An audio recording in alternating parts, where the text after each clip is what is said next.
nakakaasa ka na hindi lang hi ang maririnig mo sa kanya. Uy. Pinoy, ikaw ay Pinoy, ipakita sa mundo. Ang bahay ni Kuya, a big thank you para sa Capital Medical Center. Converse, Glam, Holiday Inn, Galleria Manila, Vector Heavy Duty Portable Drum Fan, Sony Bravia, Frank Provo, Hammerhead, Whirlpool, Gracewood, Alfred Galvez, Deco Board Philippines, Modern Design, Angels Heirloom, Family Home, SM Homeworld, Our Home, Ethnic Home Furnishing, Bizacha, Crown Plaza, The Phoenix Corporation, Ace Paint, Kent Vinyl. At tulad nga rin po ni Tina, marami rin naranasan itong si Bruce nung siya ay bumisita sa Slovenia. Pero ano kaya ang pakiramdam niya at nakabalik na siya dito sa Pilipinas? Malalaman natin mula sa kanya mismo dahil makakausap ko ang ating mga housemates. Hello, Tony. Hello!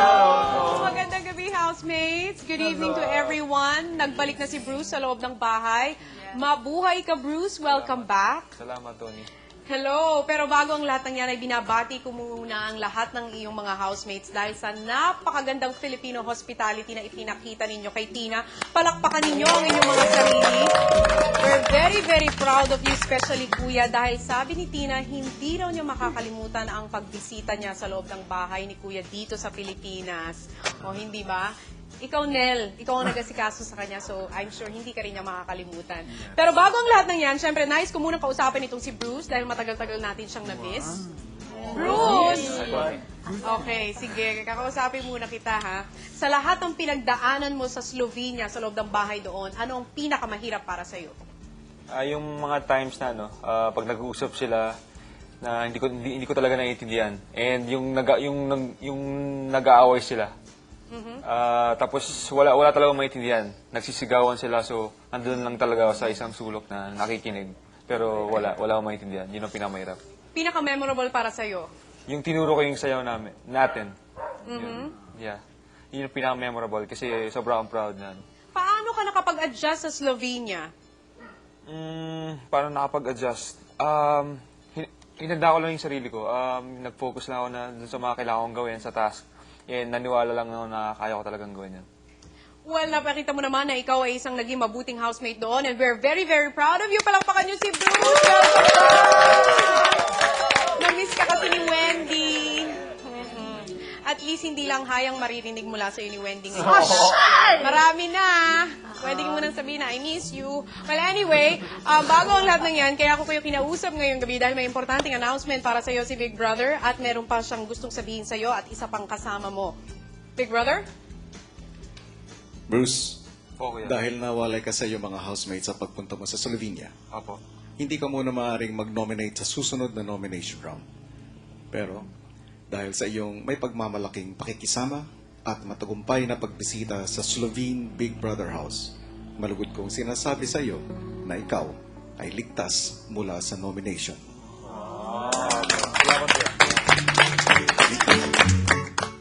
Mickey, hindi ko nalilimutan na ikaw ang nanalo sa ating huling Ligtas Games.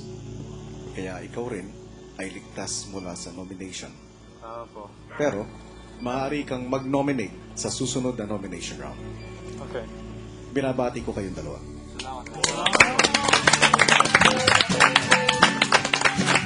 Sabay-sabay ho nating narinig, ligtas na nga po from nominations sina Mickey at Bruce, pero hindi pa po dyan natatapos ang mga importante at controversial announcements ni Kuya, kaya't manatili kayo nakatutok. Samantala sa Slovenia din ay naging controversial nga itong si Bruce nang bitawan siya ng isang racist remarks nitong ni sila Pero at Mia.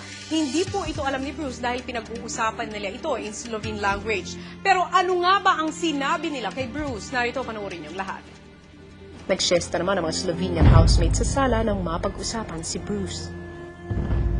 Uy, ngayong gabi magkakaroon ng Big Brother House ng jacuzzi beer party. Oo, yun eh kung gumana yung jacuzzi. Pero hindi dapat pumunta dun si Bruce, baka maging brown na naman yung tubig. Ang sama mo, Miha. Antonio, sabihin mo kay Bruce, lagay niya yung daliri niya sa gatas para maging tsokolate.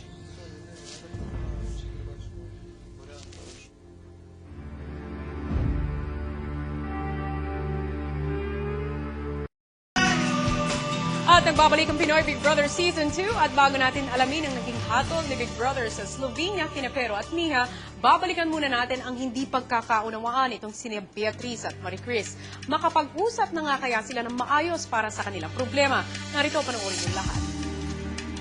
Bago matulog, kahit alam niyang inis pa rin sa kanya si Maricris, lumapit pa rin dito si Beatriz. Meron din ako nakakasama na hindi ka para-pareho.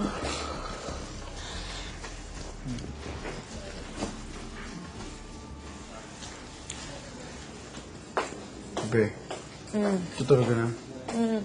Night. Be, saan po na tayo?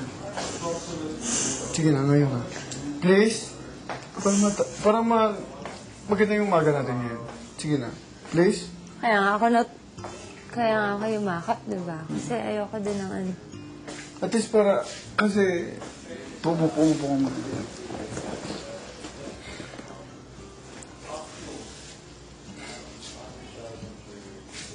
Be, Alam mo, Nel, Ano? may time para dyan. sige. Ayaw mo pa. Hindi naman sa ayaw, pero alam mo yun yung parang may mga bagay na alam mo yun, dapat nasa oras. Yung kusa. Nagka-diskusyon tayo pa, tapos wala lang sa'yo. Parang ganun.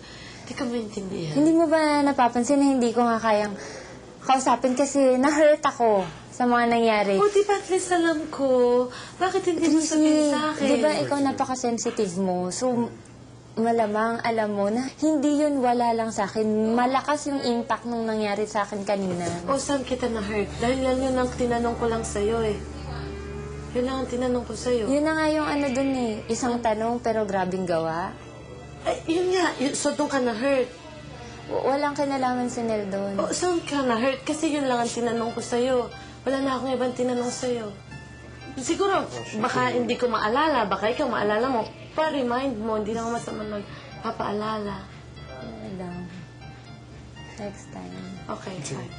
Sige, Be. Alam mo na.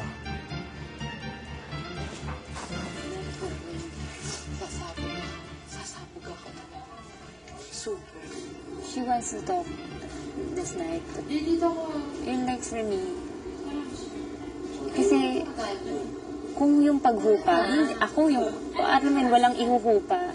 Siya yung hindi alam mo yun, yung pag-boil, andun talaga. Napapagod talaga ako. Yung parang gano'n.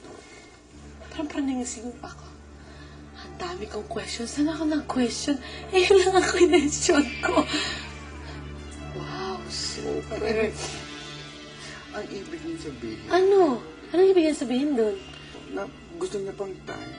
I even hugged her. Yeah. Kasi I don't wanna sleep na hindi ako nag-open ng doors for kung ano man. I want her to see na kahit ganun, I am open.